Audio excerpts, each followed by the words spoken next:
bloody Twitter! Who told the journalist? What a wonderful day to be back. How we doing, everybody? Wait, hold on. Did you do our opening sound? Yeah. Oh, Of okay. course I did. I never hear it when that happens, guys, so I never know if that happens or not. He's in the blind. I really am. Well, how's it going, guys? It's been a long while. Been an age and a half. Back. But hey, from a certain point of view, one could say it hasn't been a long time. So who's right, who's wrong in that situation? Exactly. But we are back. We have got a lot to talk about today. Yes, so I am excited. Yes, sir. How have you been, man? Been doing all right, really. Yeah, we had Out a here. fun little pre-show. He Yeah. was doing various things. Yeah. And I had to roll up a spliff. I wasn't gonna say it, but you can go ahead and say it. Okay. That shows you where our priorities are. Yes. Even. All right. Today, first thing we're gonna dive into this Suicide Squad trailer.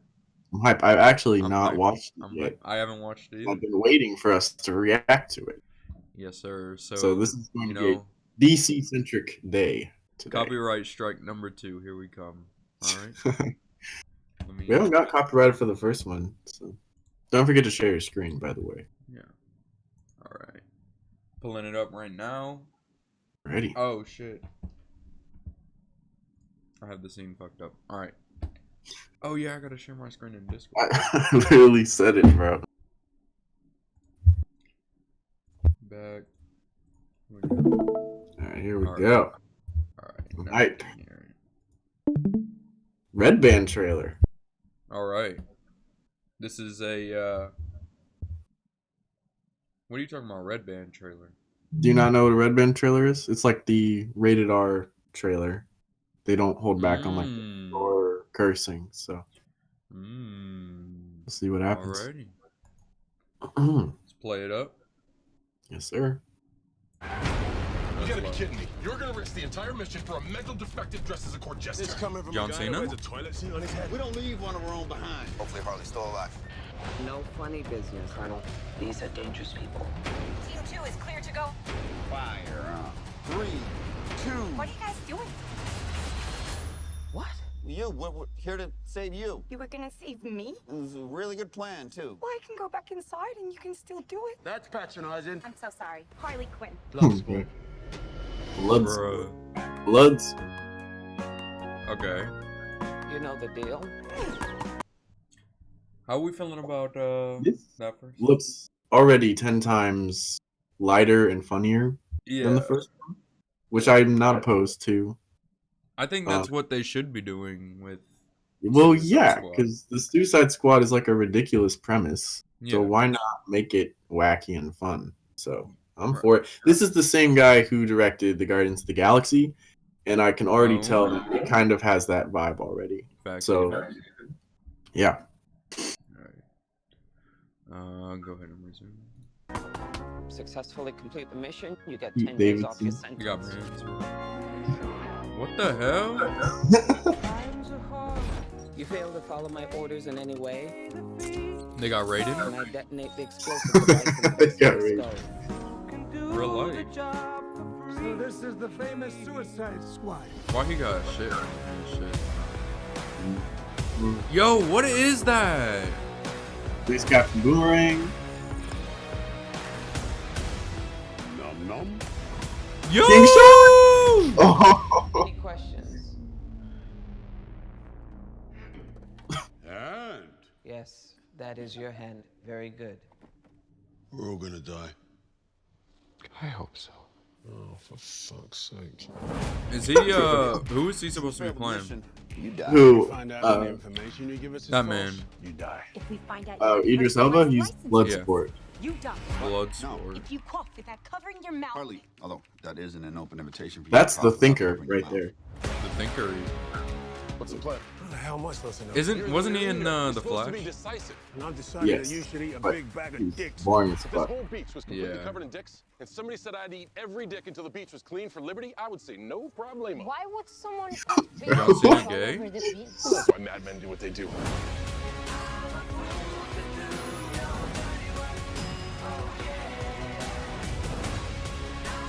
Yo, I'm actually. It Oh, looks dope. That was kind of hard.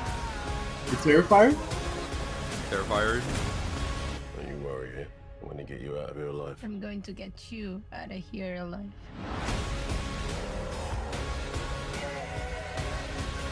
Oh my God! They did not. Yo. They did not just do this. Oh my God! Dude, they got that starfish, motherfucker, bro. What the hell? Sorrow. Damn, Sylvester Stallone! Hold on. Yeah. So Sylvester Stallone is doing the voice of King Shark. Bruh. But here's the thing. They're doing Starro, which is like a Justice League villain from the 60s, and he's just a big starfish. So the balls to do that is Yeah. Well, is it gonna be good? Hopefully. I think they're just doing anything that's ridiculous and funny. I think they're just going for that really ridiculous level of like anything can happen in this universe. So like I think that looks like a blast. Honestly, that looks really fun. It looks like a fun movie. And once again, a Suicide Squad movie coming out near my birthday. Oh yeah, we'll have to see if the first one came out. Didn't it come out like on on my your birthday? Yeah, something like that. Something. But yeah, that looks really fun. I'm excited. I think there's a lot more members, which makes me think that a lot of these people are gonna die since it's the Suicide Squad. Why is what? Oh, it's because I'm sharing my screen still. Just Just saw you in 4K. God damn. No, but what I was saying was, since they have so many members in this one, I feel like a lot of them are going to die. Like probably John Cena's gonna die. I hope not. John Cena looks like he might be the funniest one. Yeah, look. Anytime I see John Cena in a movie, I know he's about to be a clown, bro. The thing is, though, like he actually does have some pretty good comedy chops. Like he can be really fun in movies. So, Fred the movie even. My man slammed him through a table, bro. No, I'm excited to see that, and good cast. Really good cast. So, and I'm glad they kept like Margot Robbie and. And then, is that it? Is that all they kept? They also have. They didn't really have a whole lot of the original characters. They have the guy who played Rick Flag still. Yeah. And that's really it. Well, they have Viola Davis who plays God, what's her name? Amanda Waller. They still have her as well. So, yeah, real fun. Sylvester Stallone's playing King Shark, so that's incredible. Yeah, I can't. Bro. They got John Cena, Sylvester Stallone, Idris. It's an all-star cast. All-star. Idris Elba. Yeah, yeah, I'm excited. It looks colorful too, which is something DC is not really well known for. Right. So. But I mean, I think when they want to do that type of shit, they can make it work. Yeah, well, that's the thing though. Like, I feel like that works for the Suicide Squad. Yeah. Like more colorful and more fun and funny. Yeah, because it's not meant to be like a serious, driving the whole overall plot forward. No, and you can have fun, but still have like a dark atmosphere to your. So I don't know. One thing I'm a little scared of is since this is a Marvel director who has done Guardians of the Galaxy, I hope it's not just that. Yeah. Plastered onto DC. That's my only worry. I hope it is its own thing still. But it does look fun. and I'm excited for it. I'm sure it'll do well. And people will like it. So yeah, good on him. I'm also excited to see how King Shark is in the movie, essentially. You know what I never got was why in the first Suicide Squad did they put Killer Croc in instead of King Shark? Because like he's never a part of the Suicide Squad, and I don't know why they made that decision, because maybe because Killer Croc is more of like a recognizable that's figure true. because he's been in like so many games and shit from Cartoon. Batman. Yeah. This So man was awesome. I think they were trying to go for that. I think they were also trying to tie it into Batman a little bit because I mean he was really the only hero that was there and mentioned even. Yeah, and they also I think they mentioned the Flash because Captain Boomerang was there. Shit, yeah. Oh yeah, he's still there, so that would be fun. Yeah, I guess we'll see. I know for a fact people are going to compare it to the first one. But it kind of seems like this is going to be totally different. Yeah, and hopefully better. I'm sure it will be. Yeah. I know you like the first one. I'm a little indifferent on it. I'm like I just think it's fun to watch, and I like how they did some of the characters. Yeah. And we'll actually get into some of those characters in our talk for the Snyder Cut. Even one major character, I guess. Yeah. So I'm excited to talk about that. But I will tell y'all right now, if you haven't seen the Snyder Cut. Oh man. First off, why are you even watching this episode right now? You see the title. Second off, go watch it. It is such a good rendition of the Justice League movie. I honestly accept this as canon and not the other one. It should be. I don't know. They haven't. Yeah, so you just want to get into the Snyder Cut now? Because I'm ready. I suppose, yeah. Go from Suicide Squad to the Justice League, yeah. I've been waiting to like actually talk about this like in depth because I haven't really gotten that chance. Right. But yeah, I guess let's just start with like just initial thoughts. Let's not dive too deep because we'll go down a rabbit hole of all this stuff. So because it is a 4-hour movie. What were your to fall in? What were your just feelings, thoughts right after the movie? What'd you think? I thought it was, like the best thing we could have gotten. Mm-hmm. I think it took my expectations and exceeded them. Sure. And I loved that about that movie. Yeah, absolutely. I just when we finished, by the way, just for some context here, we sat down and watched this like 4 hours straight. Like, there weren't really any breaks. And that is honestly how I would recommend watching it, which I know is probably not something you want to do, but I think it sounds like a lot, but the movie doesn't feel that long because it's a good time and you're invested in what's happening. Yes. It feels like, I don't know, 2.5 hours, maybe 3. Something like that. It really does feel shorter. And the pace for a movie to be well paced that is 4 hours long, that is a tough feat in itself. And it accomplishes that. It is really well paced. And so yeah, we're DC fans. If you're listening and you're a Marvel fan, don't expect us to be shitting on a DC movie because that's not what this is, because it's really a really good movie. And we can talk later on about how this steps up to certain Marvel movies. But I think after, I've watched it 2 other times after I saw it the first time because I was really a fan of it. I really love this movie. Like, I really do. And I've also gained more respect for Zack Snyder.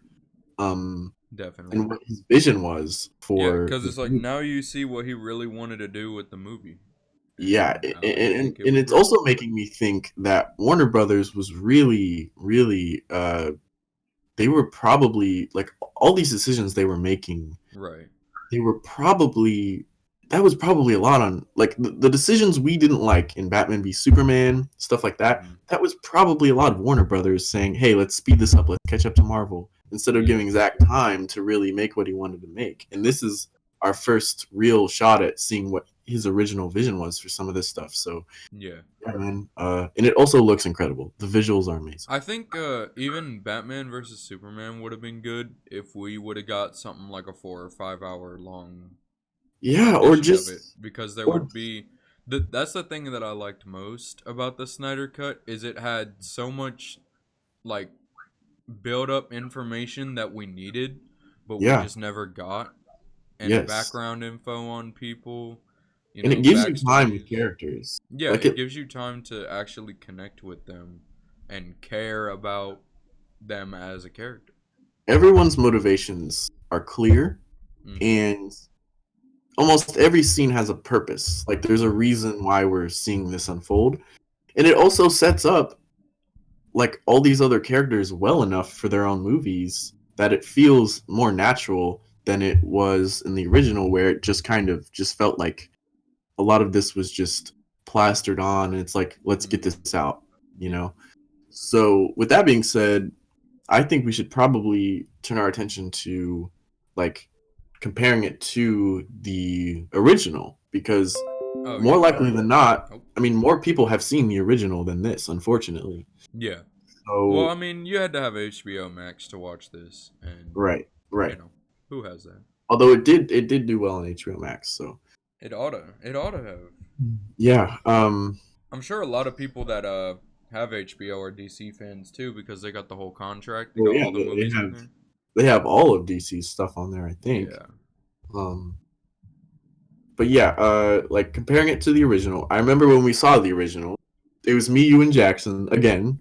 So like us three watched that, 2-3 years ago. Then we came back, watched this. I've only seen it once. I've had no want to watch it again, the original. Yeah. I didn't want to watch it again after the first time, to be honest. No. Look, that movie is a mess. It's obvious that what they did was they took certain scenes from Zack Snyder's cut. They spliced it in with a bunch of scenes that the new director reshot. Yep. And those scenes were worse. And they edited it in such a way that was so weird. And it really did feel like two different movies in this. And that movie wasn't even 2 hours. Right. So it's clear that it was so rushed and so wonky. And so, and what I realized was all the scenes that I really liked from the original Justice League were Zack Snyder's scenes. Yeah. So you're not missing anything. Right. This movie is the other movie, but just a lot better. It really is. And like, I don't know how you would, but if you liked Justice League, please. There are really some people who do. Yeah. I know. I don't know how. I don't know how. I don't know. It does kind of have its own little fan base, and so I don't know. But yeah, I mean, to me, this movie is 10 times better. I've always kind of been a fan of Zack Snyder, so I don't know. Maybe I'm a little biased, but I like his visuals a lot. I think he does a really good job of bringing it from the comic book to the big screen. Absolutely. But like it looks so clean. Like every shot in this looks so clean. Did you see like they had like a behind the scenes video of like how the Flash scene was filmed? I did. I watched that. Yeah. Yeah. It was that was kind of cool how they like actually were kind of in slow motion, low key. Like it's like he didn't turn the scene into slow motion. It's like they acted it out in slow motion. Yeah, that was crazy. Really cool. Yeah, like you can tell he really has a vision for a lot of these visuals. Yeah, and it looks amazing. Like I think that is one thing that DC has a little up on Marvel, because visually their movies look incredible. Like when Zack Snyder is. Right. So I mean, yeah, because Jackson was even saying that. Like after that, he said, "If there's one thing you can say about these DC movies, like the visuals, cinematically, like visually, they look like the camera work. It all looks really good. Yeah. And yeah, so I mean, if you want to compare, like, look, I'm a Superman fan, and the mustache thing, that should have been the first thing I said. Fuck up his face problem. There is no mustache problem. How do you fuck up the face in the very first scene of the movie, bro? That is your first impression of a movie. It and you're set gonna the fuck it up like that.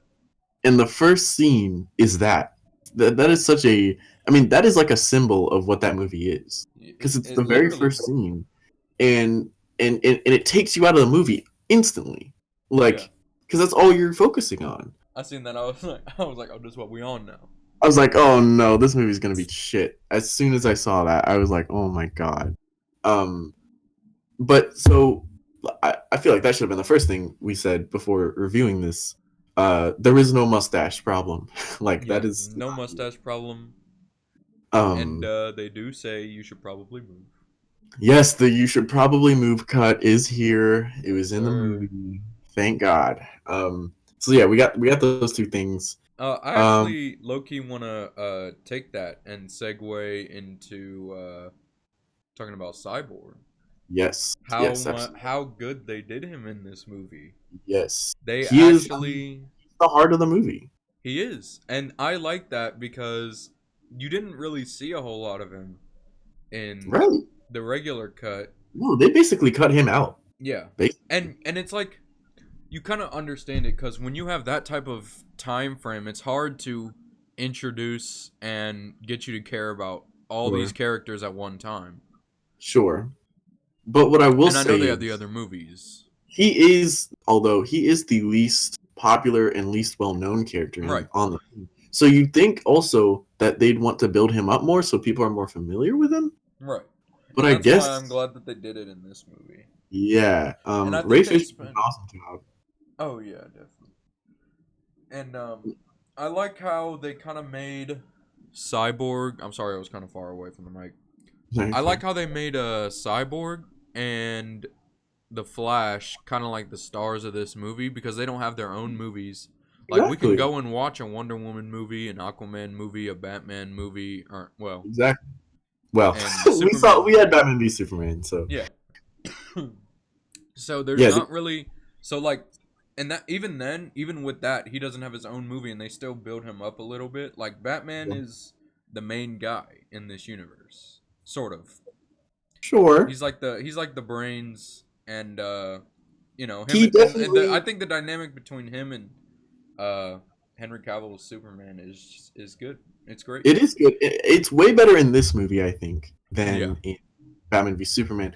But I think he's definitely the leader in this movie. He most certainly is. And I do kind of fair. Superman was kind of dead half the movie. Exactly. And when he came out, he was all crazy off the rip, and then he went fucked Lois, and that's right. Okay. Let's slow down there. We will get to that. Oh my god. Yeah, that is really jumped the shark with that. Hey, that might have been a joke, but that is information for later. Yeah, we will get to that for sure. We will get to that. Well, do you want to just go character by character then? Full in-depth Superman Lois sex scene in the movie. Well, no, but remember what I told you about Lois? Yeah. We definitely need to get into that. I'd say we talk about Superman last because that is something that's crazy important for the future of this universe. If they what we hope will happen. Yeah. Then again, remember everything that we talk about that could happen in the future. It's only could happen because they haven't announced any sequels to this one. They haven't even announced if this is canon. No, this is just bonus content as we speak. I think Warner Brothers is really confused as to what they should do with how well this was received. So yeah, how does the movie that you released as bonus footage essentially do better than the movie that you actually released in theaters? Exactly. Well, people knew this was the real version of it. So I mean, okay, so let's go character by character then. I think we can do that now. We've talked a little bit about Cyborg, although I do want to mention, I think his sort of I think his storyline with his dad, I think the way they they did flashbacks. I'm glad they did flashbacks with his origin, basically. Yeah. I think his relationship with his dad, like how they the dynamic between them was really strong. Yeah. And I really think they really hit it on the nail with like that whole dynamic. And I think the two actors specifically worked really well together. Yeah, they did. Yeah, I really liked the dad in this as well. I think he did a really good job. And so I think, and he wasn't just like a. Sorry, he wasn't just like a background like. Yeah, this was my dad. Like he actually has a part in the movie. Yeah, he played a role. Yeah, sure. Yeah, and that's what I like about it. And the thing is, like, Cyborg he's usually portrayed as like this really fun character, booyah, all that stuff.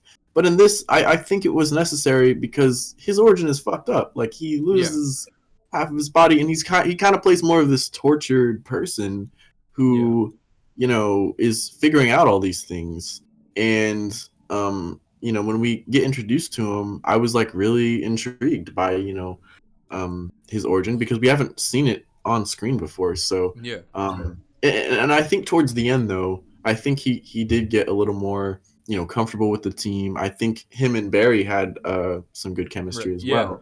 Yeah, Cyborg and Flash top two dynamic. Yeah, I mean they're like a famous friendship in the comics. So I'm glad that they started that up here. So yeah, Cyborg, I think you could make a case he's the best part of this movie.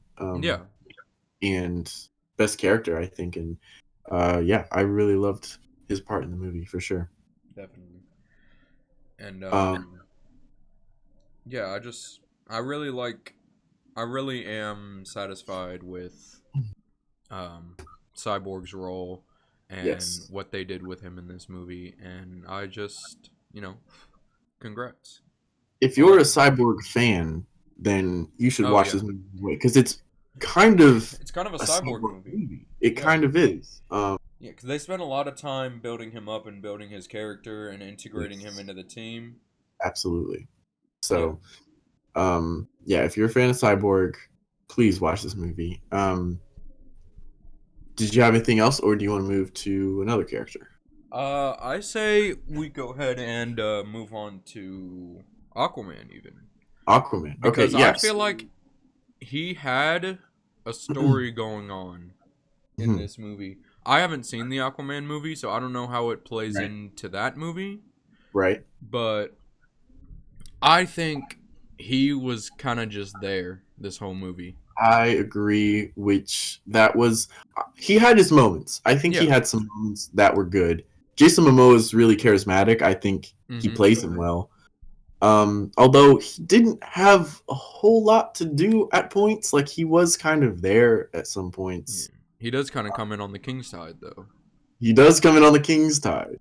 Although he does do something big at the end against Steppenwolf, though. He does kind of stab him with his trident, so that was pretty sweet. He does low-key get his moment of glory that he so desperately needed in this movie. Yes.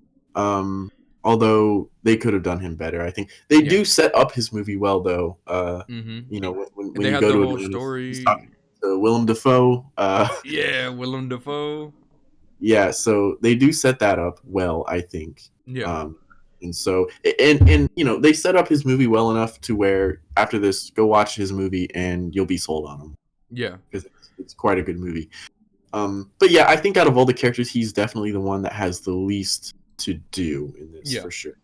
And I mean, the way I look at it is like they did a lot of like dynamic work one-on-one between people in the Justice League. Like you got Batman and Wonder Woman that had their thing going on. You got Cyborg and Flash, and then since Superman's kind of dead and he's basically absent from this movie essentially. He is until like the last, I don't know, maybe hour. He comes in to help with Steppenwolf, but even then he wasn't really with the team.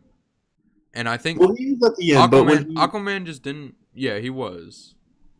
But yeah, Aquaman. Yeah.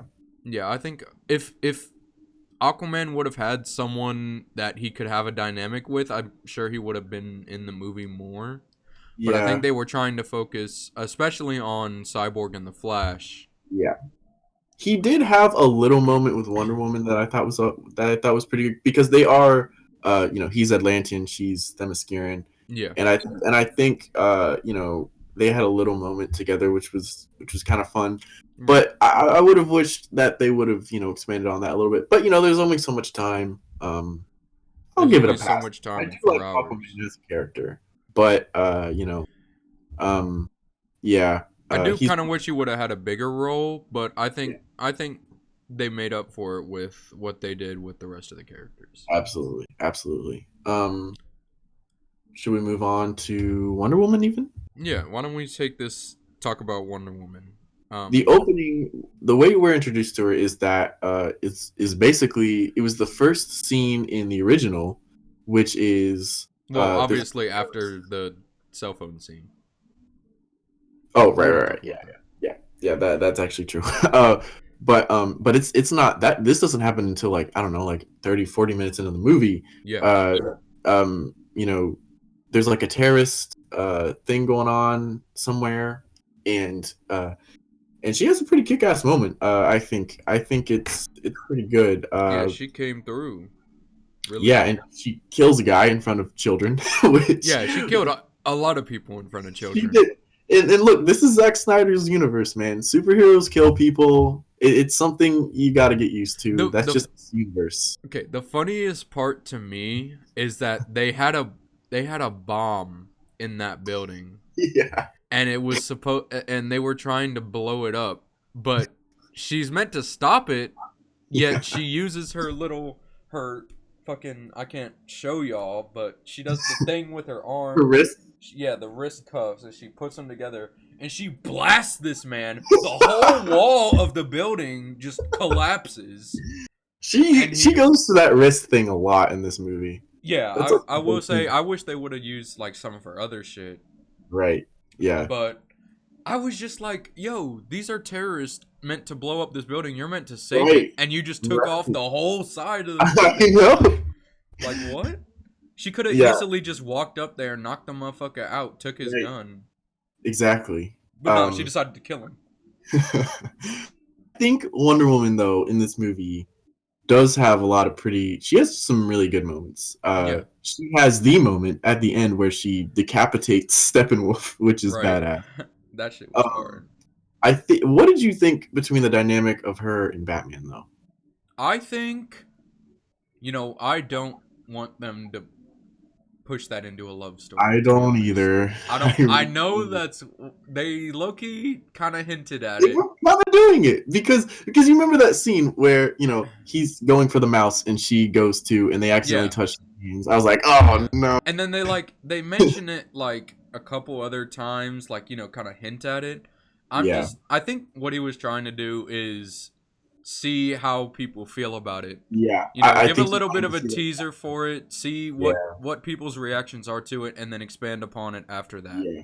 I think if people didn't like that, he probably would have just not continued it. Yeah, because it's not an essential thing to the story. And I don't think that was a part of his main storyline either. Yeah. So I don't think it's a big deal. But I think it's good that he didn't make that part of the main storyline. Yes, thank God they didn't thank God he didn't make it like a huge... I'm just like, you don't need a love story between every male and female lead. Especially with all this other shit going on. Right. Like, right now is not the time for a love story like that. I mean, Lois and Superman I get because they have the history. Yeah. But, you don't start new shit like that in times like this when the world is about to end. Exactly. But yeah, I mean, it didn't bother me. It's not like it was a huge plot point or anything. But no, Wonder Woman as a whole, I think she has a good moment with Cyborg when she's kind of trying to recruit him. I think there's a nice little scene with her and him.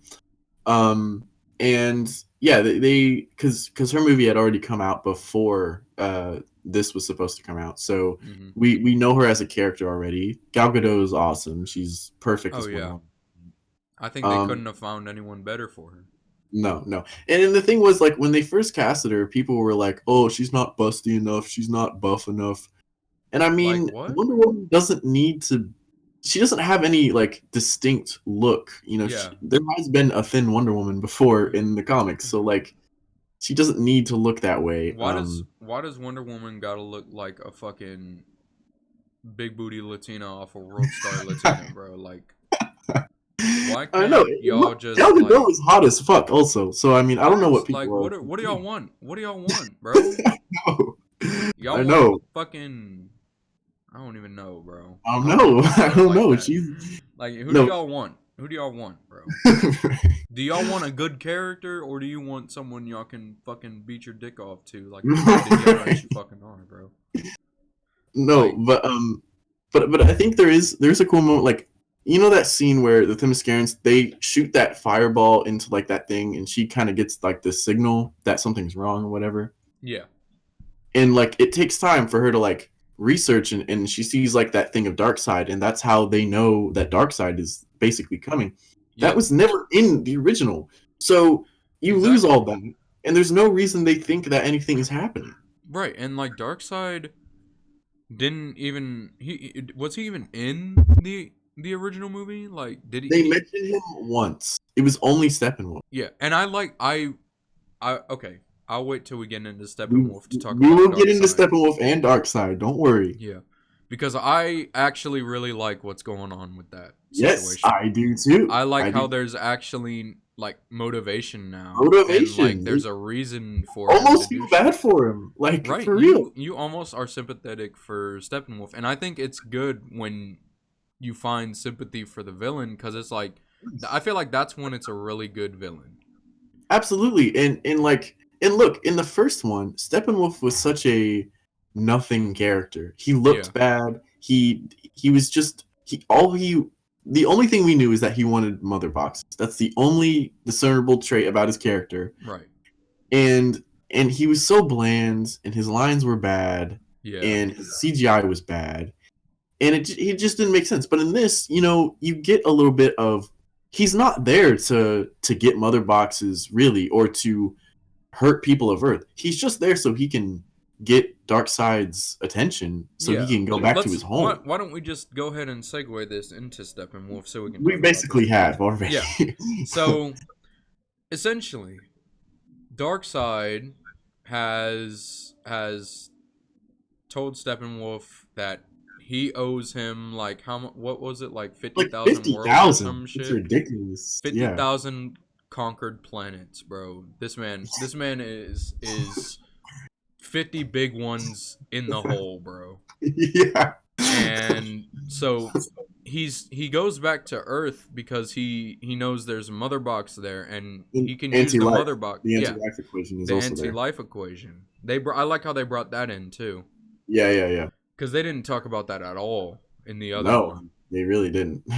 So he's on Earth because he needs the power to take those 50,000 worlds so that he can pay his debt back to Darkseid and gain his love, his attention. I don't know.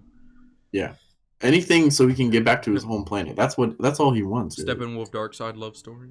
Really, sex scene even. Also, Steppenwolf looks so much better. He does. Like, he looks his good. Armor is hard. When he attacks when he attacks Themyscira, which is the first time we really see him, he feels like a real force. Like he was punching horses.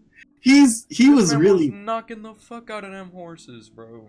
And I'm thinking, like, why take that out? Why take any of this out? Why did they cut that out? I don't understand. It is so much better for his character. And the thing is, though, to understand Steppenwolf and to see his motivation, it's one quick scene. It's like one minute scene.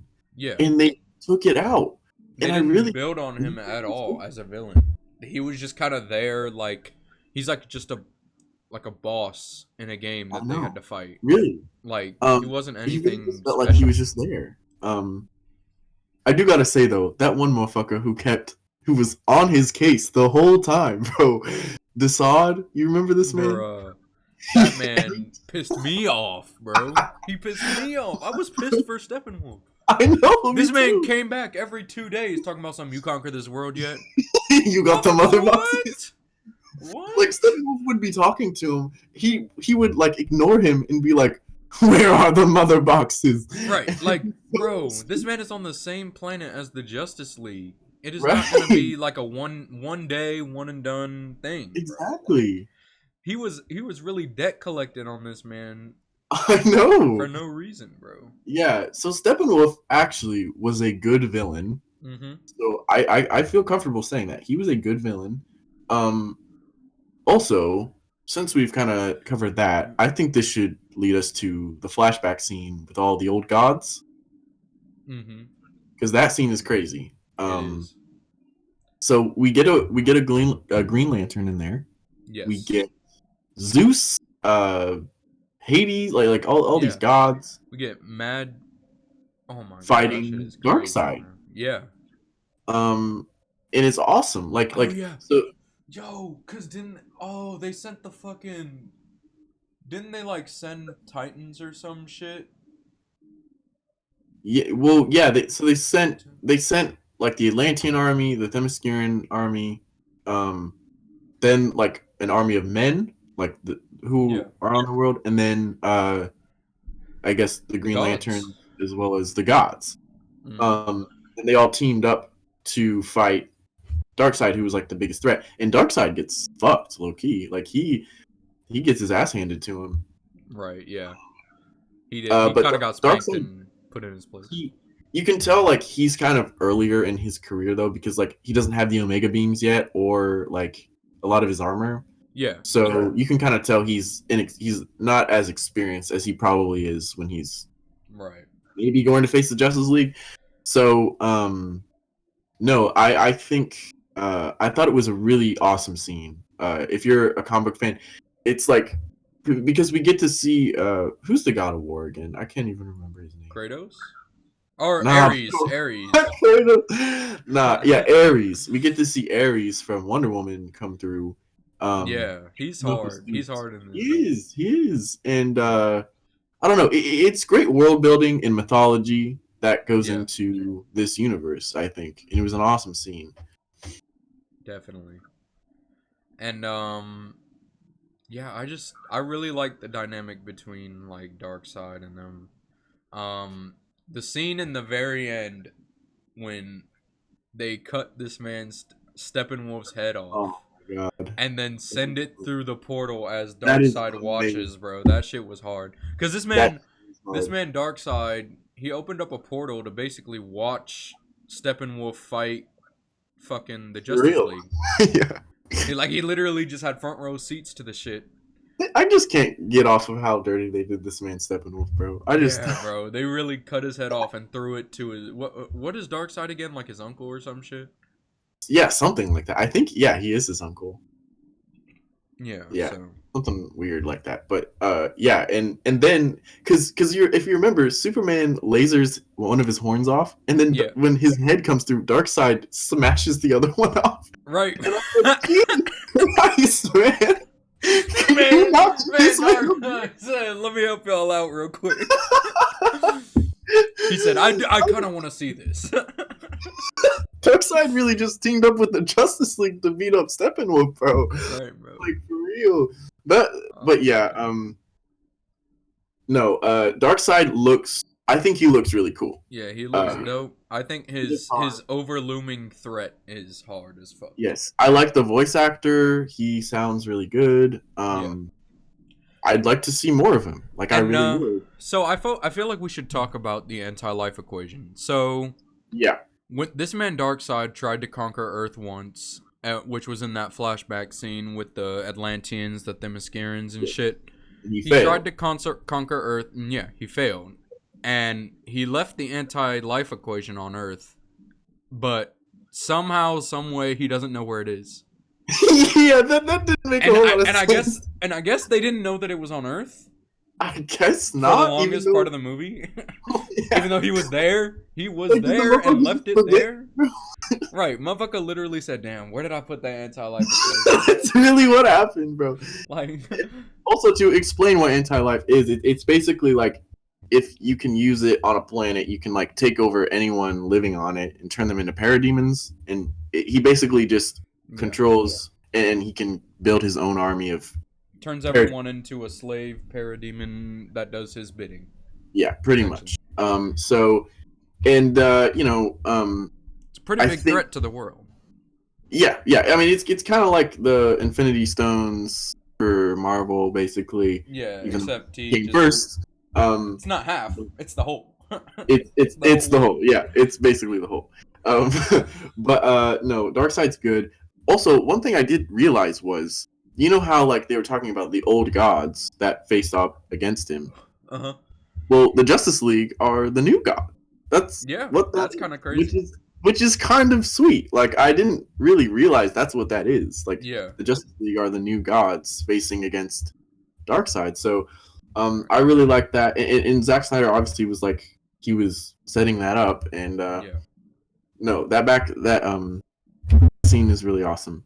Let's go back to the characters though, because we kind of got a little off track. Yeah. Well, I mean, we were talking about Steppenwolf. Steppenwolf and Darkseid. Yeah. I guess next. Oh, let's talk about Flash. We have not talked about him at all. We need to.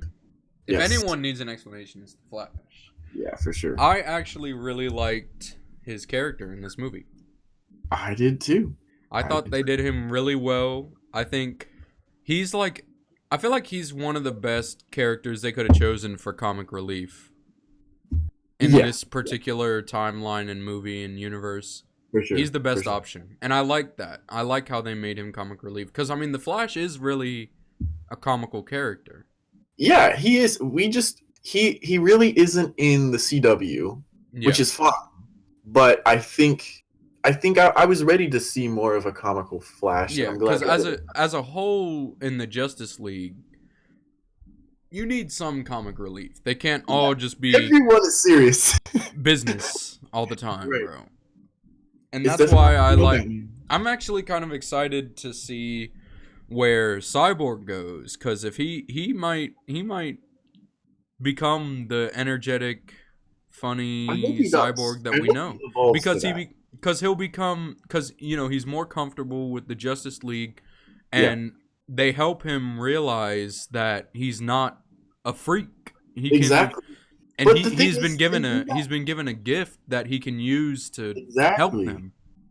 But the thing is, they do that in such a subtle way. It's kind of like they're his new family, but it doesn't feel corny or forced. It really does feel like, oh, they're genuine. It feels comfortable. So, like, man, props to that. Just for that, definitely. Like, they really did that well. Yeah, that whole scene with Wonder Woman was really good, like showing that she knows what he's going through. I really like that. I'm sure they all know what he's going through. Exactly, and they really set it up well to like pay off later. So, but back to the Flash though. Yeah. One thing I will say is Ezra Miller. I did not like him in the original. I thought he was annoying, but also they didn't really set him up that much. He just kind of shows up out of nowhere. Right. But in this, you know, he actually doesn't come in until a lot later in this. It's like 2 hours in he comes in. But look, he's socially awkward. That's his thing. Yep. That is his thing. That is who he is. If that bothers you, it bothers you. But like, that's his character. He's socially awkward. Yeah. I don't think a lot of his jokes are supposed to be necessarily funny. I think it's just him. The awkwardness of the joke. Yeah. Yes. I think it's him trying to make up for him being awkward. So he's making these weird jokes. Right. And if you look at it that way, it kind of makes sense why he's like that. I don't mind it. I really don't. And he has I will say this, he has the best scene in this movie. He has hands down the best scene in this movie. I will say that this movie does go a little overboard with the slow motion. It does. And that's just Zack Snyder, but he went way overboard. Yeah, low key. Like in the beginning of the movie, it was literally like scene after scene was slow motion. Yes. And it was kind of it got kind of ridiculous, but then it slowed down towards the end. Although there are some scenes in slow motion that look great. Oh yeah, the Flash scenes I thought were great. They were amazing. Well done.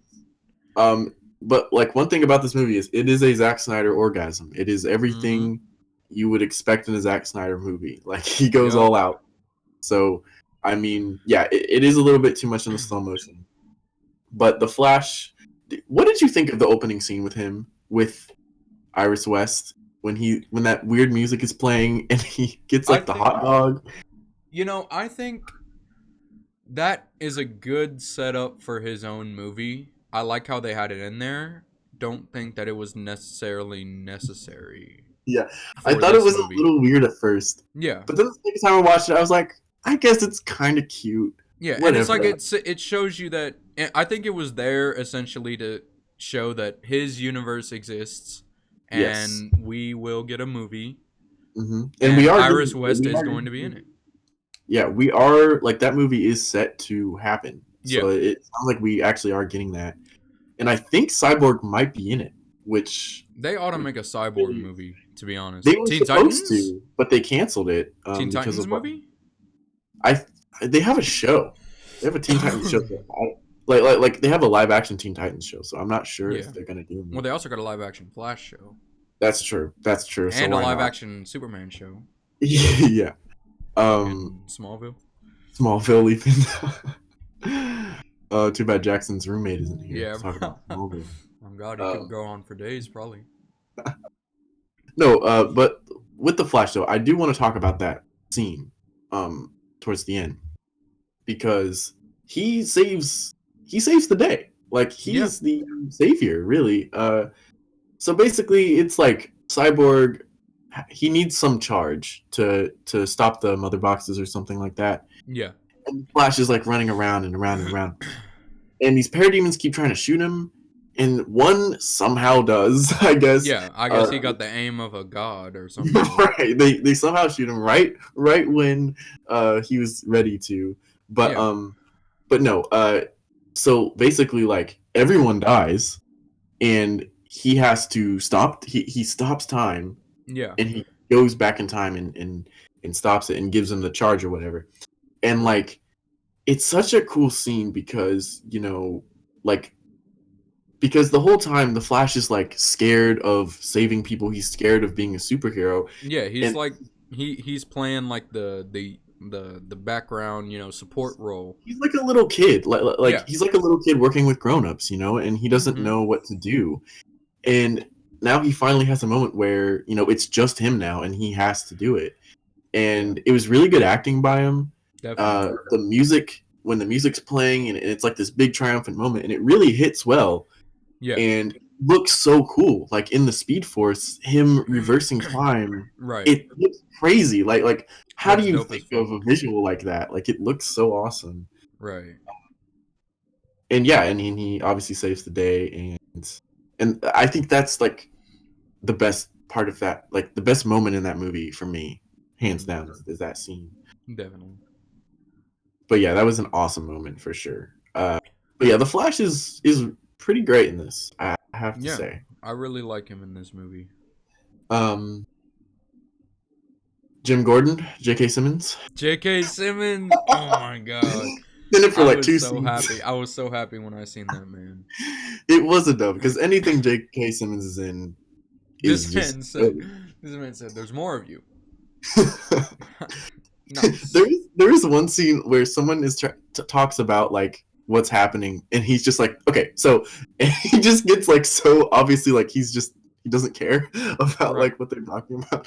He's like, okay, but no, I think he would have made a great Gordon if they would have given him more stuff to do.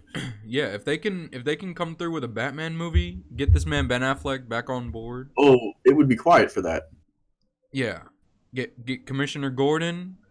Maybe get some King Tut action. King Tut, yes, bro. We need a King Tut solo movie. We need the Inspector Gadget solo movie, bro. Oh my God. Oh my God. Okay, which brings us to our last character, King Tut. Batman and Superman. King Tut. Yeah, Batman and Superman. We can probably put as one because Superman doesn't really have a whole lot in this movie. If you're looking for like Man of Steel type action with Superman and shit. Well, you do get a little bit of that. Yeah, because he does kind of come in clutch. He has his moment. He does have his moment. If you're a Superman fan, I think you'll be pleased with what he does. Yeah, it's no different than the movie that came out already. He comes in like near the I think end it's better. on some I do Captain think it's Marvel. better. Yeah, I think it looks better definitely, and the whole backstory behind it, it just makes it more believable and Yes. more. Here's what I will say though. You can really feel like Batman feels bad for what happened in Batman v Superman, and he really wants to right that ship. Right. And I think you really do feel like he's really trying to make this right. And Ben Affleck is way better in this than he was in the original Justice League. I feel like he really is like getting the team together. He has a purpose. And so I think Batman, Batman towards in the third act when they're all fighting Steppenwolf, he doesn't have a whole lot to do because he's fucking Batman. Yeah, and there's not really he can do against an otherworldly god, essentially. Right. But one thing he does have is he made that plan, and he's kind of like the brains of the operation. So he still obviously did something. I think in that third act though, you do see a lot of like the team working together and fighting together, and it's done really well. And you don't really get that in the original because it's just Superman comes in, saves the day, and you don't see the team work together. Yeah. And so I think you get a lot more teamwork. It kind of gave me the same feel as like there was a scene in that movie where it was kind of like when they were all fighting Thanos to try and get the glove off. Yeah. In Infinity War, it kind of reminded me of that, low key. Yeah, sure. I think it was really good. Yeah, no, and like actually, now that I think about it, Wonder Woman and Aquaman do have some pretty badass scenes in that third act. Oh yeah. Because Aquaman, like, he launches a parademon through like a huge building, and then Cyborg, like, he uses his lasers and cuts like a whole like village in half. Like it's ridiculous. It's ridiculous, but it looks awesome. The action is really good. I think all the build up that you're waiting for the team to actually finally come together, I think is worth it, and the fight makes it worth it. Definitely. And so there's enough build up to care about the characters actually in the fight, and you're actually like rooting for them, as in the original one you don't really care. Like it's like because they just didn't give you enough background to care, and like you said, you knew it was gonna happen. You knew they're gonna have this big boss fight. Exactly. Superman's gonna come in and save the day because apparently everybody else isn't good enough. Exactly. So which brings me to Superman. And so look, also I think we should talk about this before we talk about Superman. Yeah, let's go ahead and talk about the dream sequence at the end. No, not the end. I'm talking about the weird vision that Cyborg has when they're trying to resurrect him. So we see Superman holding dead Lois in the black suit, and Darkseid like looms over him. Then we see Wonder Woman die and Aquaman die. Yeah, you see everybody basically dead. Yeah, except for obviously the people at the end of the dream sequence. They are still alive. But so like when they're trying to bring Superman back to life, I think that sets in place that unit, like that timeline. Like that timeline is here. Like that's going to happen. Yeah, and that I think they mentioned that too. They said they're on track. Or like I forget who said it, but they were like, "Yeah, we're low-key on track for this timeline." Like and it's set in stone. The Flash is the one that saw that because obviously he's the one who had to make the charge to bring Superman back. And so, that was. I think that was like see something really similar when he was doing it when he was doing that shit for Steppenwolf when he was reversing time. Didn't he also get a vision like that then? I could have sworn we seen the whole shit. We seen them dead like multiple times. We might have. I actually can't remember. It might have just been that scene, but it could have been that scene. I think Cyborg, or when they first did that, they mentioned it, and then later in the movie they seen it again, and they were like, "Yeah, this timeline is set. This is the road we're following." There is also a thing though, because Batman, because if you remember towards the end, Batman was like, I remember I was sitting there and I had a nightmare that Barry Allen came through and told me that Lois Lane is the key. And then Wonder Woman was like, well, she is the key, blah, blah, blah. And he's like, no, I think it's something more, something like darker. Something greater. Yeah, and so I think, they set that seed in there, and I think they really are on track for that time. Like that's going. And I am hyped for it. I'm here for it. I'm here for it. I really am. Let's go ahead and take this and talk about the dream. No. Before that though, I do want to mention Superman real quick. When he does come through in the black suit, I think he looks great in the black suit. Yeah. I think when he does come through, I think he's really hard. Like remember when Steppenwolf's about to kill Cyborg and he comes through. Yeah. And he breaks his like axe with his like his super breath or whatever. Yeah. And then he just fucks him up. And it's a pretty great scene. I gotta say. And his black suit looks really clean. And yeah, I was a big fan. I'm a Superman fan. It was like a Captain Marvel-esque scene. If you kind compared of, to anything, it's like Captain Marvel and Endgame. Yeah, you could say that. I would have liked a little bit more of him, but yeah, whatever. I'm a Superman fan. I really like Henry Cavill as the character. Yeah. But look, I'm just glad he's back. I hope we get to see him again at some point. But that being said, we can now talk about this nightmare sequence. We can now talk about my favorite scene in the entire movie. I think it is. I mean, look, some people are saying it was bad, but I really liked it. Yeah. So essentially, in this last scene, you're in the dream sequence from BVS. Yeah.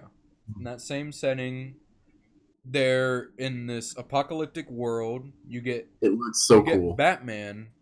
Who else was there? Batman, Cyborg, Mara was there. Deathstroke was there.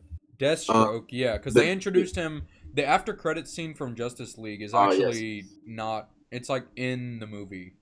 Yeah. The one with Lex Luthor. Yeah, and they don't say let's just make a league of our own. Like, what did they say? Thank God he didn't say that because that made no sense. Yeah, that shit was ridiculous.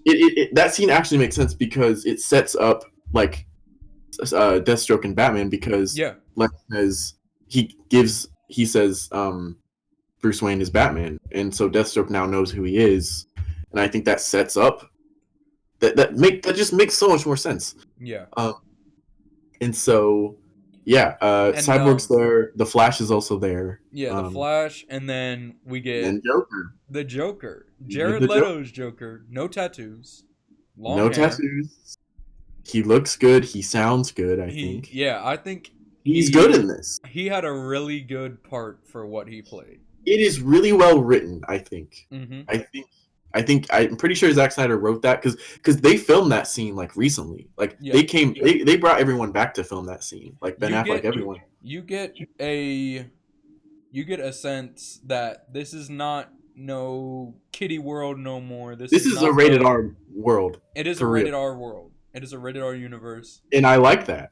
And I'm here for that. What he said, I will fucking kill you. Dude, when Batman said that was like so fucking awesome to me. Just hearing Batman be like, and make no mistake, I will fucking kill you to the Joker. Like I was like, yes, I want to see this so bad. I was sold on their dynamic from like the start. Like they have great. If they make a movie, in the timeline of the dream sequence, I think that would probably be the best Justice League-esque movie. Oh my god, it would be. Oh my god, I want to see that so bad. I want to see that timeline. And look, I am a Superman fan. I don't always want to see him as the bad guy, but he makes a good bad guy. Like, say what you. They do. I think the timeline that they're going for with this universe is the Injustice timeline. Absolutely. Which we have seen. Sure. We have seen in the game. If you played it, I know you have, but like viewers, if y'all played the game, you've seen this before, essentially. But not to this extent. Yes, like, it also is a little. It is different still. Yeah, it's different. It's got its own flavor. Its own taste. In this timeline, does the Joker kill Lois, or is it I think so. I think they kind of hinted at that because didn't he mention her? He mentioned a lot of people. He was smoking the dead ops, bro. Really. He was like a dead mother, a dead father, an adopted son, even like he was just naming everything. He was literally going in on this man Batman's family, bro. But like that scene is such a great example of what makes like the Batman and Joker so good? Like what makes that I dynamic think so good? Ben Affleck and Jared Leto, their dynamic is something that I just need to Really see. good. Because And like I that don't dynamic care. is the Joker knows Batman will never kill him. Right. And he's always trying to play these games. And what's a great storyline is when Batman just eventually goes crazy enough to kill this dude. And I think we've seen Ben Affleck's Batman kind of go off the deep end a little bit. And the Joker says something really interesting. He says, how many people have to die in your arms before you die inside yourself? And then Ben Affleck is like, I died inside a long time ago. And I was like, man, this dialogue is insane. Like, that was so cool just to see that. Oh, man. I really think Joker killed Lois. Yeah. To piss off Superman. Yes. He knows he just fucking everything up. Bro. Accidentally in the process kind of ended the world. Oh, man. That's just like, oh my god. But that is so Joker. That is so Joker funny to do, me. though. He was low-key funny to me. Jared Leto is... I don't care. I don't care what anybody says, bro. I fuck with Jared Leto's Joker, bro. I like what he does. I didn't in Suicide Squad, but I low-key do it with this movie, for sure. Absolutely, I do. He had me dying in Suicide Squad, bro. Bro, when this man said, besides Bruce, who's gonna give you a reach around? I was like, what? I'm like, no other filmmaker would ever put that line in a superhero movie, bro.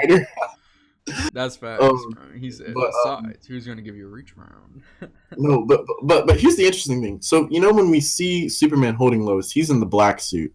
But when we see him show up at the end, he's in his regular suit. So what I'm thinking is, when Lois dies, he's not under control of Darkseid, but I think Darkseid takes control of him when he goes crazy. Yeah, or like Darkseid kind of, he probably coerces him with the classic, there's a way to bring her back. Right, basically like Star Wars, like the Emperor and Darth Vader, probably. Which I kind of like that. I kind of like that. Because that dynamic is a classic. That is a top one villain. It is. Fucking top one villain dynamic.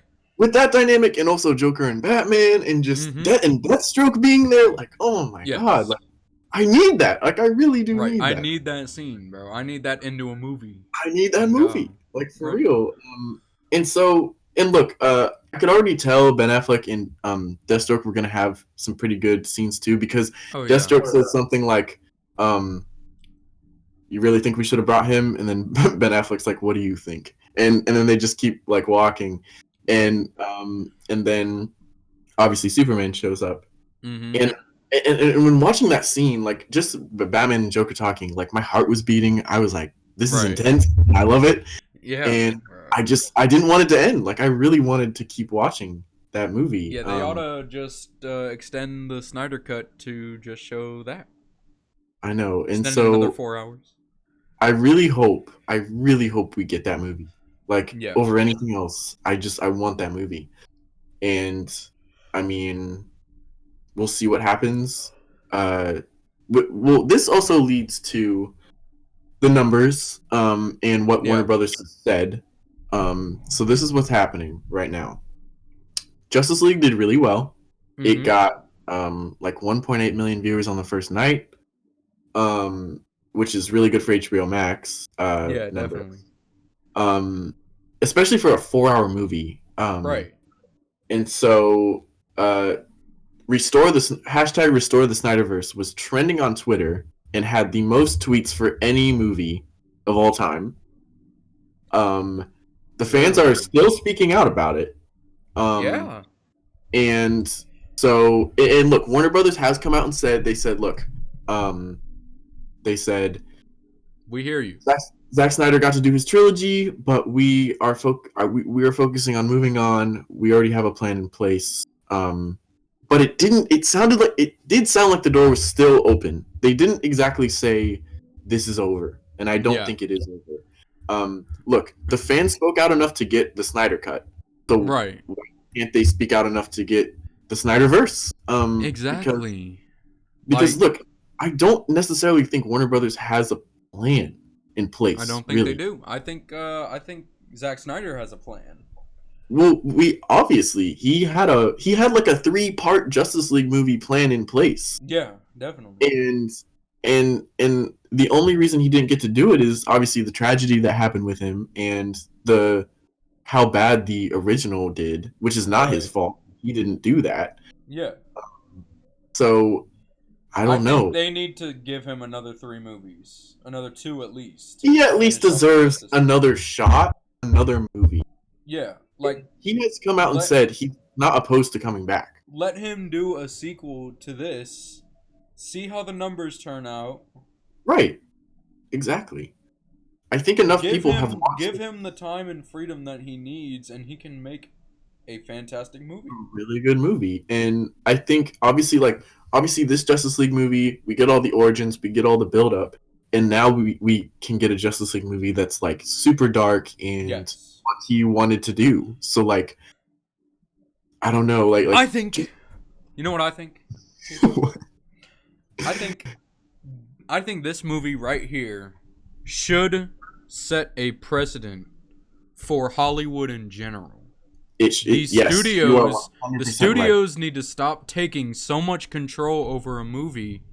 Let the director do what they need to do and do what they can do with a movie. You get a real life creative vision. Honestly, it's a piece of art. It is. It's a piece of art. And I just think the studios are at fault, bro. They are telling motherfuckers what they can make, what they can do. Warner Brothers specifically, yeah. Yes. Telling motherfuckers what they can make, what they can do. This isn't the first time it's happened with them. Yeah. Multiple times this has happened. And I think one thing that should be said is, like, this is why directors want to be independent so bad. It's because they want to have creative freedom. Right. And when they get in with these big studios, it's like, are they even directing it anymore, or are they making all the decisions for them? Right. So, and it's like, I understand they are giving up their money and putting their name on it. Yes. Giving this director the opportunity to produce a Warner Brothers movie. Mm-hmm. But that being said, hired him for a reason. That being said, if they really want their movies to do well, you need to give the director creative freedom to make what they are there to make. And they have directors are artists. They're not just any motherfucker. You're just like, yeah, you do this. Let me tell you how to do everything. They know what to do. They're a director for a reason. Exactly. You hired that person specifically because you've seen their other work and you want them to do that with your movie. You don't take someone and make them mold their art how you want it. And that's also not to say that studios should never interfere. Like, there is some good collaborative work that you can do, and you can be like, hey, well, maybe we should make a little change here. Maybe we can work with you. But when you're restricting them completely, yes, and they can't, he wasn't able to do what he fully wanted to until I'm sure, even if we got Zack Snyder's Justice League off the rip, it probably would not have been the same movie that we got now. It definitely would have. It would not have been 4 hours. It would have probably been something similar to what we actually got. Because a lot of the scenes that were in this movie that were cut out for the original one are probably what they would do for the... Yes. Although I do think it would have been better because it still would have been his vision. It still would have been his vision. It still would have had his visuals. Yeah, and there wouldn't have been those terrible reshoots that they did. Yeah. But yeah, it definitely wouldn't have been better. It wouldn't have been as good, I don't think. And yeah, I mean, I think this really is an example of Hollywood and giving directors more reign to do what they want, because Marvel does this too. Yeah. So I mean, Disney does it. Fucking. Yeah. I'm like, what I'm thinking. I see a future for movies that are just complete creativity from the mind of the directors Yes. The writers, the producers, the actors, even. The people who are actually hired to the make people who are there to make the movie, they need the complete creative freedom that they need to do what they want. And, yeah, I mean, if it's outside of budgets, that's a different story. Sure. But when you're telling them that they have to make this vision that they had for the movie, why would they even hire you at that point? Why not just make the movie themselves? Well, that's also to be said of you really do need a plan. Like, you need a plan where you want things to go. This is the same thing with Star Wars. This is the same thing with anything. This is how they fucked up the sequel trilogy to Star Wars, is they did not have a plan set out for what they wanted to do with the 3 movies. They wanted to... You have a person who does have a plan. You have Zack Snyder, who has laid out what he wants to do for the next 3 movies.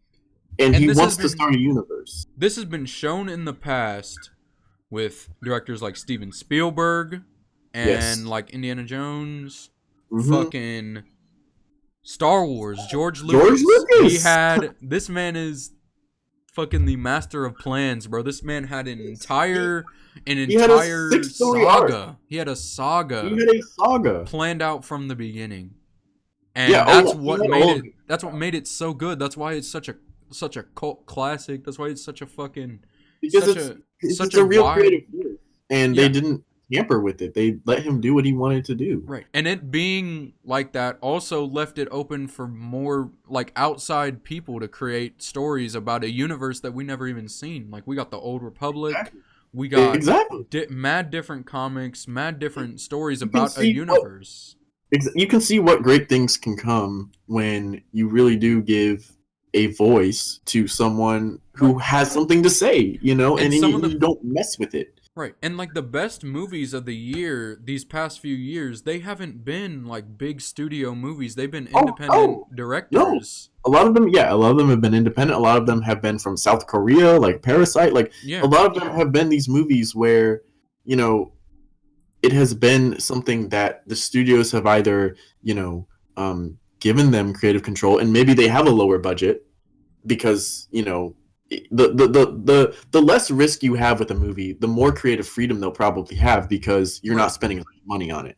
On a big budget DC movie or a Marvel movie or a Star Wars movie, there's a lot of money on the table there, and there's a lot of money to be lost. So, in a way, I do get, like, these are executives. They think like money, and they want their movies just to get their money back and exceed that. So, but the way you get that is if you got to get something unique. You got to make a good movie.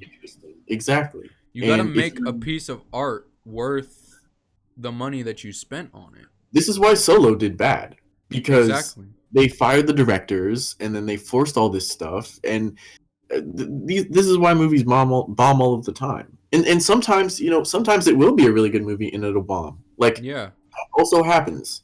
So it really is just kind of luck of the draw. Right. But I think right now, in the current state of Hollywood, and I have been saying this for years, people want fresh, new ideas. Yes. They want we don't want to see the same thing over and over again constantly. No. We want to see We don't want remakes of these movies. We don't want to see remakes of things that we already love. And if you're going to do that, like if you're going to remake or continue on to something old, make it different. Make it new. It different. Exactly. Right. Like, you don't have the old way is old for a reason, because it's history. It was good. It is good. It was history, though. You don't keep going. It's like you make a joke and you continuously build onto that joke after everybody's laughed.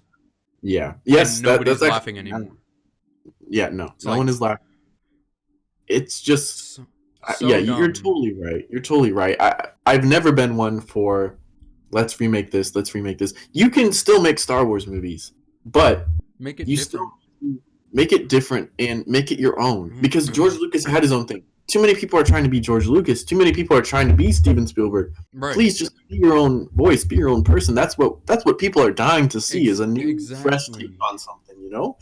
And this world is dying of really original and creative artists because big studios are smashing in your face and all these new things. People now don't understand these old movies that and sequels and trilogies and sagas that were back in the day.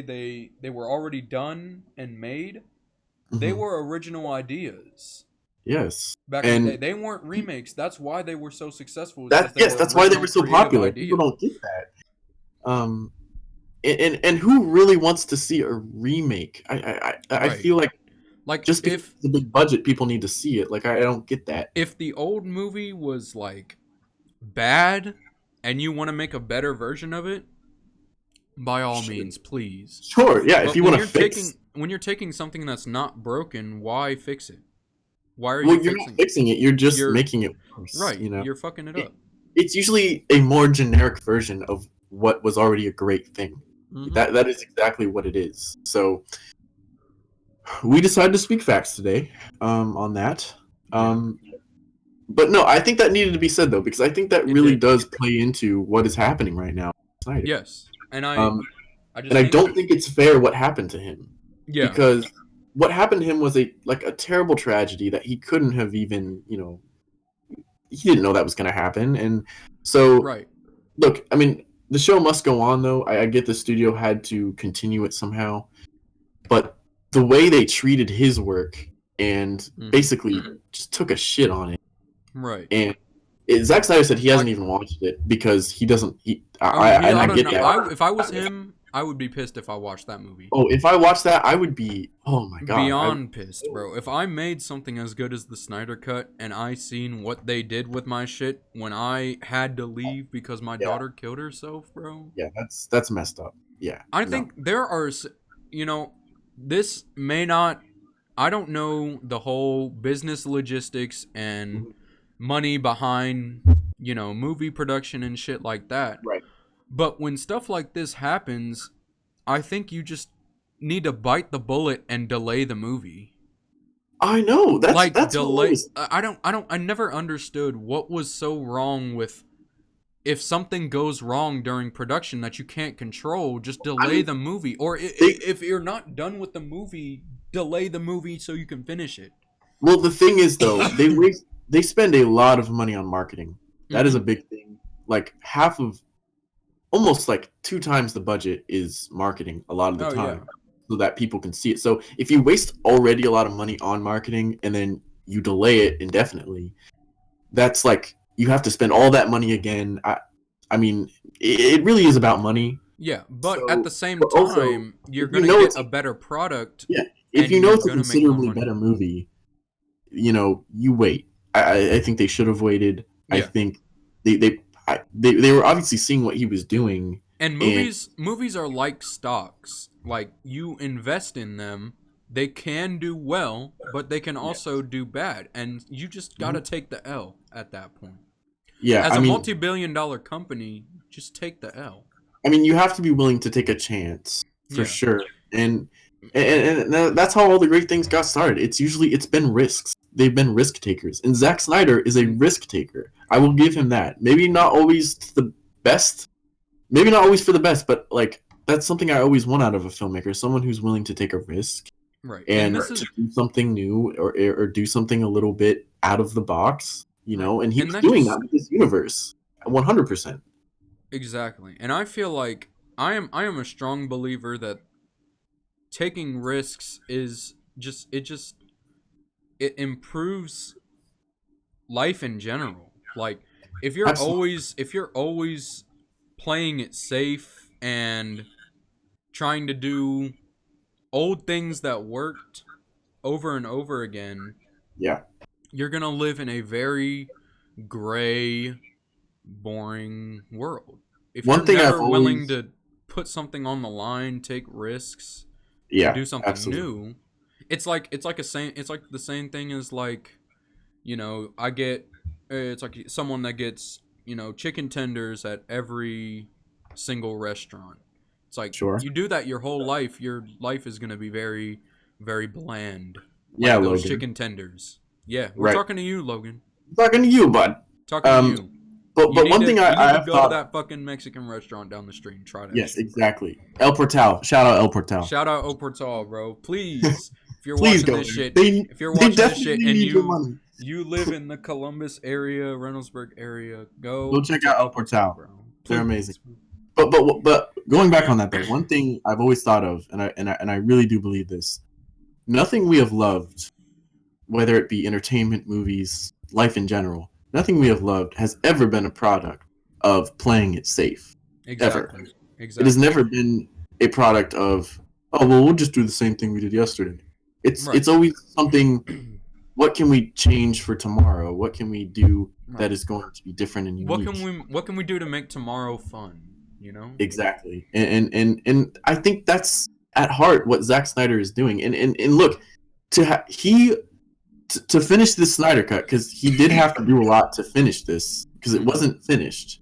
He took a pay cut. He took $0 to finish this movie so he could have complete creative control. Yeah, and he wanted to show the fans that he really wanted the fans to see his vision. Right. And for that, I have to give him his props. You have to give him his props. And I love that we have someone in the industry that is willing to do that just for the fans to see a better version of something.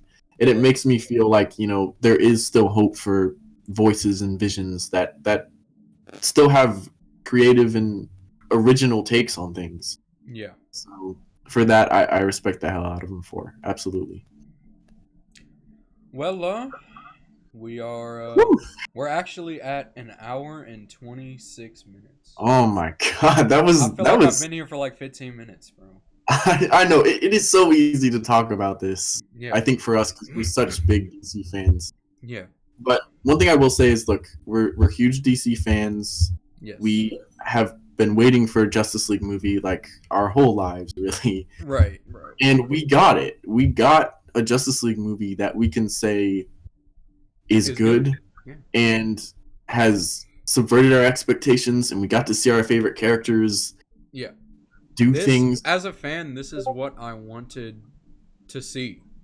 Yes, this absolutely. is exactly what I needed in my life. It really does feel like, you know, when Marvel fans got their first Avengers movie, you know, it was great off the bat, and we had to wait all this time to get a really good Justice League movie, but it's worth it. Like, I'm glad we got it. And I mean, it's just nice to know that this movie exists. So yeah, makes me happy. Right. Well, I suppose it's that time. I believe it is. Any recommendations? Oh yeah, I guess we could do recommendations real quick. Yeah, we can. Well, first of all, guys, stay tuned because we will do a Godzilla vs. Kong review next time. We went and seen it. We did see it, and we will give you our thoughts the next time we talk. Yeah. But yeah, so yeah, I mean, go see that if anything to see what we think about it. Yeah. If you have HBO Max, watch the Snyder cut. Matter of fact, you can even watch Kong and Godzilla. Yeah. Same shit, different. Watch the Snyder cut first, but then go ahead and watch Kong vs. Godzilla. Yeah. Yeah. Get ready for next episode. Yeah, definitely. Recommendation. First thing I'm gonna say is watch the Snyder cut, please. I want it to get streamed as much as possible. Yes. So that, you know, we can get this second movie. But they need to see. They need to see that this is what we want. This is what we need. Yes. Yeah, I mean, we got to prove to them that this is something we're serious about and we really want. So yeah. But yeah, recommendation wise, see, I actually just watched Boys in the Hood not that long ago for the first time, and it's really good movie. I think you'd like it as well. So it's from the 90s, so it's kind of a dated recommendation, but it's still pretty great. So go ahead and watch that if you ever want to. And yeah, pretty much that and I guess music wise, has anything new come out? I'm trying to think. Not really. Oh, I mean. Oh, Brockhampton. The new Brockhampton album. Really good production wise. And yeah, I mean it's really solid. I think. Yeah. I think they're going in a good direction as a band, boy band. Yeah, really enjoyed that. Go check that out if you're into Brockhampton, stuff like that. But yeah, that would probably be it for me at the moment. Yeah. I am gonna go ahead and excuse me, put up "Good A.M." by Mac Miller. I've been listening to that recently. It's really good. Really great album. Fucking Men on the Moon 3, Kid Cudi. We talked about this. Oh yeah, we've been talking about that. Y'all ought to go listen. Y'all ought to been listen. Yeah. Did you see his what he did? What did he do? He got an address as a tribute to Kurt Cobain and performed one of the songs from Man on the Moon 3. People are like giving him shit for it. I don't understand. Like, why can't we just let motherfuckers be motherfuckers? Bro? Especially since it was a tribute to Kurt Cobain too. Like, right? Like, are you gonna disrespect Kurt? Right. Like, I know y'all white motherfuckers aren't gonna disrespect Kurt Cobain. It's like your favorite person. Right. Yeah, y'all can keep your mouth shut about what other people do. I never understood why motherfuckers are so pressed about what other people do. I know. I don't know. But last on my recommendations, Pinata. Freddie Gibbs and Oh, Freddie Gibbs, that's a great one. Yes. This man, Freddie Gibbs, is turning into a top 3 artist for me. Kind of tripping off the boat sometimes on Instagram. Bro, that he makes it even better with that. That is exactly why he's up so high. His music and him wilding out. If y'all never seen Freddie Gibbs' Twitter, go check it out.